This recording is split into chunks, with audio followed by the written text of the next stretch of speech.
c'est faire un geste, un vrai geste, c'est sauver une vie.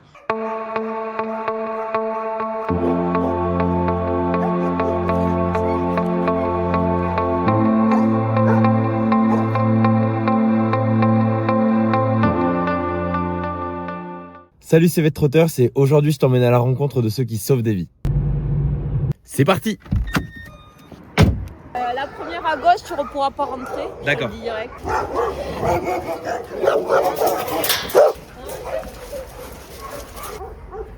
Bon appétit. Ah. Ah, mais c'est trop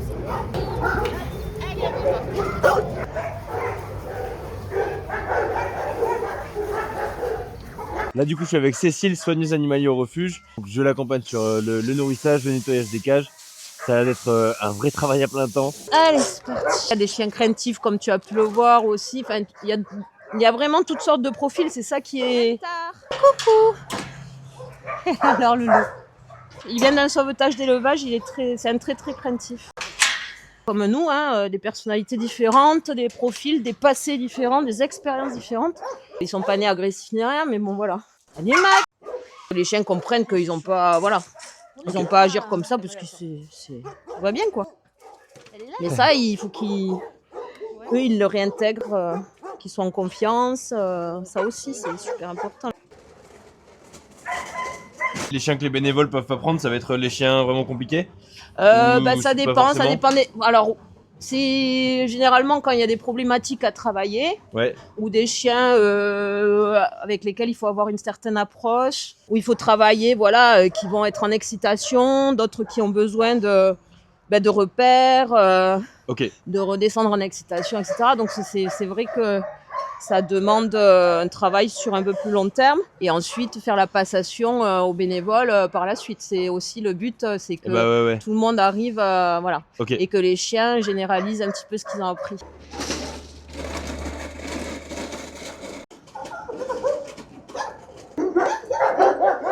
Nous aussi, on a le rôle de, s'il y a quelque chose qui nous semble anormal chez le chien ou autre, on le signale. Ouais. Ça peut être un problème de santé, voilà. Donc ça, c'est aussi, ça fait partie de notre job. Le refuge est propre. Les animaux qui ont froid sont couverts. Les animaux qui n'ont pas mangé sont signalés. Ils vont tous là une fois par jour dans leur petite aire de détente. Puis après, il y a les sorties avec les bénévoles, il y a les entraînements avec les éducateurs, il y a le medical training. Ils ont l'air chouchoutés ces animaux. Ah oui. Madame la duchesse, c'est rare.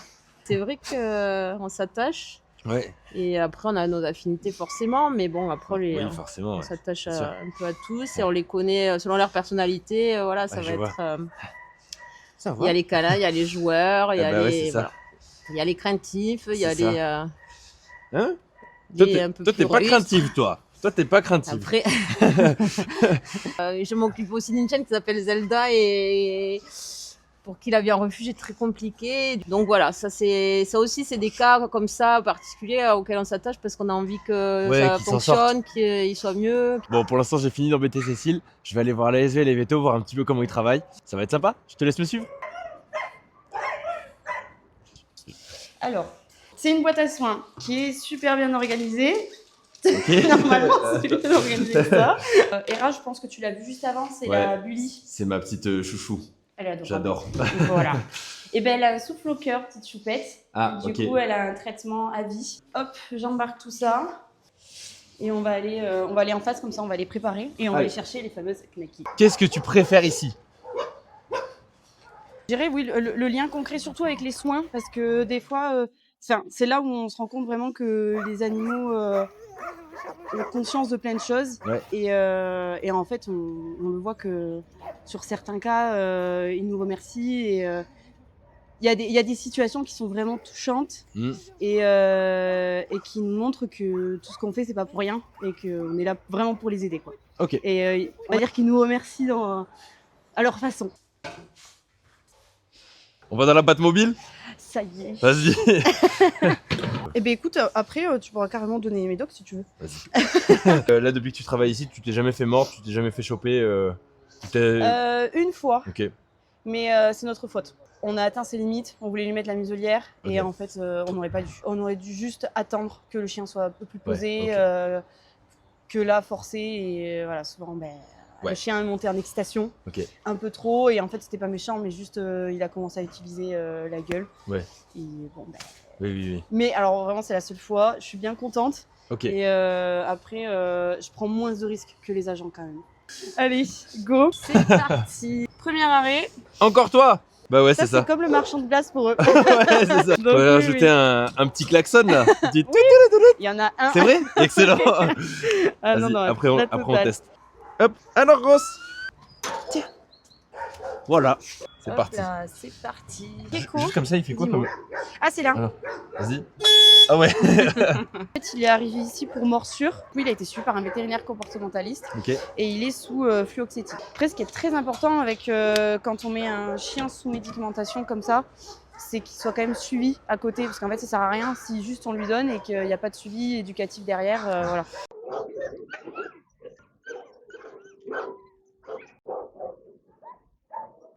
Ah oui, ok. Frolic, double fracture du fémur, tu m'as dit. C'est ça. Il se trouve qu'on a eu une petite surprise, c'est qu'au moment de l'opération, les fractures étaient très anciennes. Donc là, ils vont opérer qu'une seule des deux pattes. Ok. Parce qu'ils ne savaient même pas si c'était opérable en fait. Bonjour Frolic. Il y a des jours où c'est dur de travailler en refuge? Oui. Ok. Oui. Il y a tout qui joue, la fatigue, le mental, les événements aussi, sur du moment, ce qu'on ne prévoit jamais, ce qui peut se passer. Ce qui peut être aussi assez compliqué, c'est le public, qui des fois est Intense. Ouais. Donc il y a ça aussi. Ça va être plutôt, je dirais, ça joue beaucoup sur le mental. Bon, ben voilà, il y a des histoires qui sont plus ou moins tristes, il y a des histoires qui sont très touchantes, qui avaient des fins heureuses, tout ça. Et il y a des personnes qui sont plus intenses que d'autres, et voilà. Je dirais, c'est pas facile tous les jours, mais c'est quand même agréable. On va aller voir les éducateurs. Ils font un super taf au refuge pour socialiser les chiens et les rendre possibles pour l'adoption.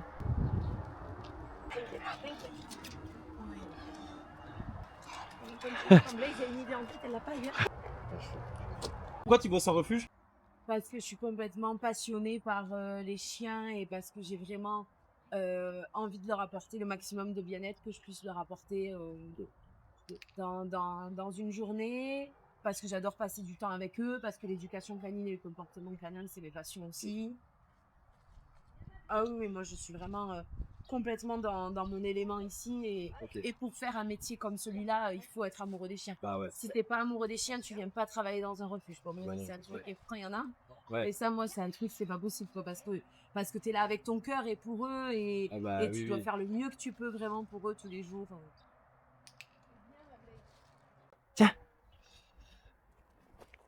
Ouais. Est-ce que l'adoption c'est fait pour tout le monde ou pas? Ben, j'ai envie de dire c'est fait pour toute personne qui a envie et qui a les capacités Voilà. d'avoir un chien. Parce Mais que c'est chaque- une vraie envie et un vrai engagement, Ouais. en fait, et un vrai sens des responsabilités. Donc si cette personne a ces compétences-là, ces qualités-là, a priori, il me semble que oui. Enfin, il faut aussi pas être dans une période de sa vie où on n'a pas de temps à consacrer à autre chose que à nos préoccupations principales, parce que ça prend quand même beaucoup de temps et que c'est important d'avoir ce temps-là pour son chien. Il y a beaucoup de gens qui ont des chiens et qui n'ont pas le temps nécessaire et des fois une en effet ne pas adopter que mal adopter. Tu me laisses la prendre? Eh ouais. Ouais. On prend un chien parce qu'il est beau. Alors, je peux pas dire que non du tout, parce que moi-même ma chienne je l'ai prise parce que je la trouvais belle, mais pas que. Ouais. Voilà, pas que. Après, un coup de cœur physique au début, pourquoi pas. Mais il faut être conscient que voilà, derrière ce physique, il va y avoir des traits liés à la race et à l'individu bien spécifiques, quoi. Donc si on le prend que sur la beauté, ben, c'est un peu comme un humain. Si on choisit, je sais pas, d'être en couple avec quelqu'un que sur le physique, il y a un petit risque que en termes de personnalité, ça ne soit pas tout à fait aligné. Du coup, ouais, ok. Et vous faites essentiellement les cas les plus difficiles, on va dire, du refuge? Pour l'instant, oui. Puis maintenant, tout le monde commence à avoir la même philosophie d'approche avec les chiens. Trop bien. C'est beaucoup mieux. Non, ce qu'il faudrait, c'est qu'il y ait moins d'abandon. Oui, ça c'est ce que je me tue à dire. On tourne en rond, on tourne en rond. Donc ça, c'est un peu désespérant des fois, en fait. C'est ce fait que vous avez l'impression que ça évolue, puis ça n'évolue pas. Ouais. J'ai l'impression d'être comme un hamster dans une roue. Ouais. on tourne en rond, on revient des méthodes qu'on avait plus depuis 20 ans et ça revient, des accessoires qu'on avait plus et ça revient. Enfin, c'est ça, ouais. Ça va s'arrêter quand le système et en fait ça s'arrêtera pas parce que de plus en plus de gens sur la place publique qui s'improvisent pro. Les gens reviennent dans les refuges. Ah ouais, moi je sais qu'il y a 15 ans, quand des gens venaient chez moi, je leur disais mais pourquoi vous adoptez pas dans les refuges? Je disais maintenant c'est des chiens à problème. Voilà. Alors que maintenant les gens sont revenus dans le refuge, ils voient pas que des chiens à sauver, entre guillemets, que des chiens à problème. C'était quand même le cas à une époque. Je vois. Donc je trouve que de toute façon il y a toujours du bon dans tout, donc ça a beaucoup évolué. Mais par contre ça se désemplit. Et des malinois et des stars, c'est quand même devenu le sujet.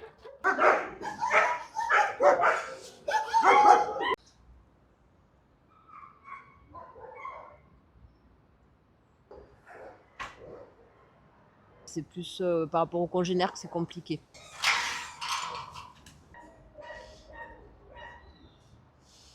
Oh, t'es une grosse tête, toi. Oh, toi, t'es une grosse tête. Ça va? Cette année, elle est partie en adoption une fois, mais bon, malheureusement, elle est revenue. Ok, d'accord. Parce que la personne n'a pas trop su gérer le fait qu'elle peut être réactive à certains chiens. D'accord.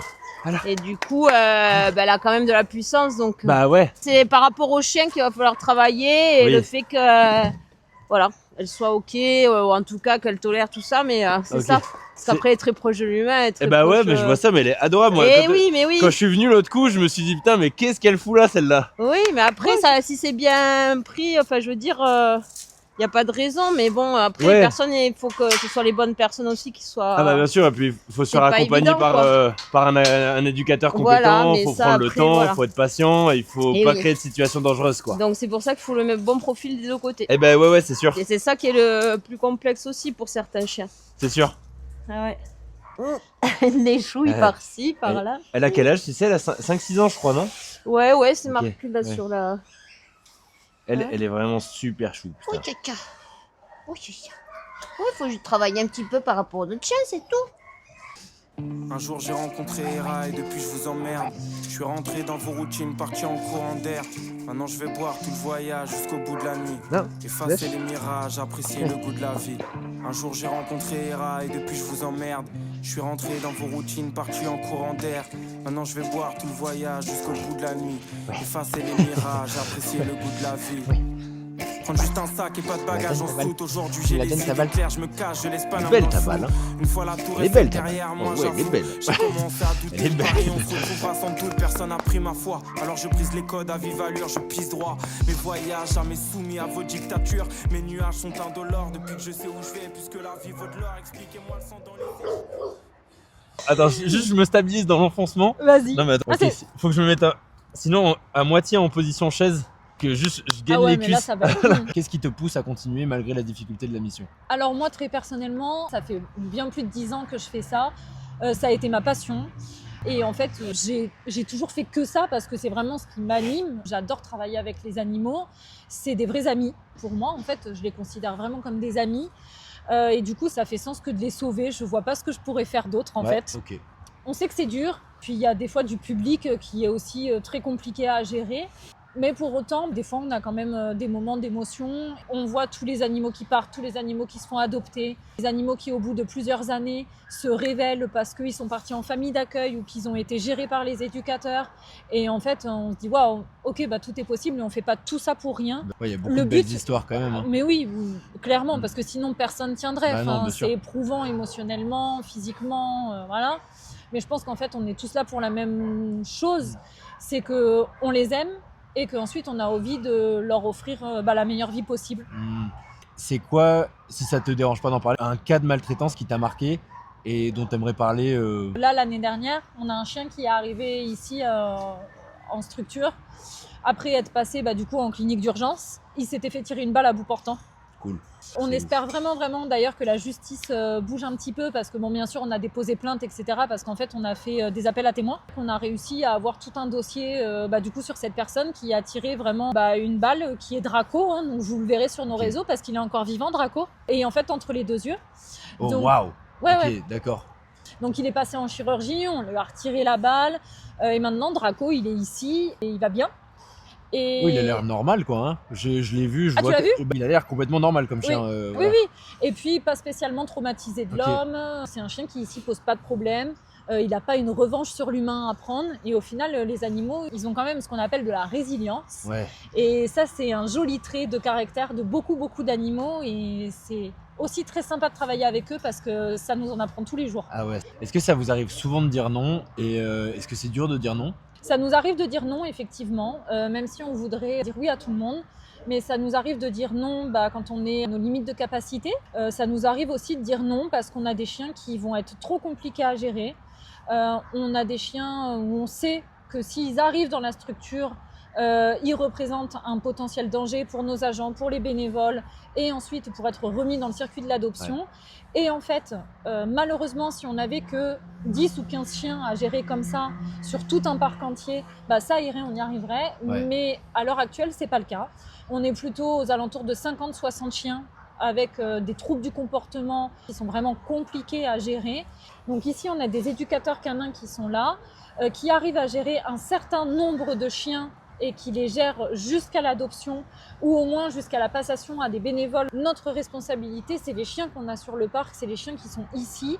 On fait au mieux pour ceux qui sont dehors et du coup pour accepter un maximum, mais on ne peut pas recueillir malheureusement toute la misère du monde. Si on dit oui à tout le monde, on ne peut pas faire de la qualité d'accueil, faire de la quantité juste pour dire que on a pris tout le monde et qu'en fait on ne refuse personne, pour aussi avoir la conscience tranquille, parce que quand on dit non, on se dit ok, où est-ce qu'il va finir, comment est-ce qu'il va finir, est-ce qu'au final il va pas finir sur certains sites de vente par particulier et ça va être pire pour le chien. Mais en attendant, je ne peux pas mettre le refuge en danger pour certains animaux. Il y a des limites à tout. C'est quoi aujourd'hui les plus gros besoins du refuge et quels sont les projets à venir? Alors nous, nos besoins, on a toujours besoin de public, d'être soutenu, que ce soit sur les réseaux, ici, en public, en nous amenant vos dons. Après, on ne va pas se le cacher, le nerf de la guerre pour des refuges comme les nôtres, parce qu'on est complètement indépendant, en fait, c'est l'argent. Vous vous doutez bien, il y a 3 hectares à entretenir, il y a des fois jusqu'à 300 animaux, une vingtaine de personnes salariées. Mais tout le monde ne peut pas donner financièrement. On fait du teaming, par exemple, à 1 € par mois. Mais en fait, ne serait-ce que ça, mis bout à bout, chaque personne qui donne 1 € par mois, en fait, ça fait des grosses sommes. Donc pour nous, ça reste quand même important. Notre autre besoin quand même, c'est d'avoir toujours du public. Parce que du coup, le public sont des potentiels et des futurs adoptants. Et du coup, on a besoin d'adoptants en fait. Ouais. C'est ça qui fait tourner notre refuge, c'est qu'il y ait des gens qui adoptent, c'est qu'il y ait des gens qui sont encore sensibles et toujours sensibles à la cause animale et qui se disent que en fait, c'est cool d'aller adopter en refuge.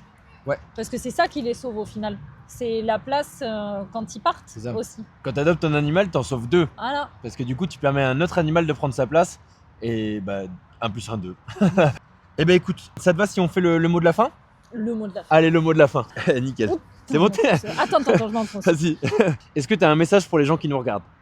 Ouais, j'ai un message. Déjà, merci à toi d'être venu.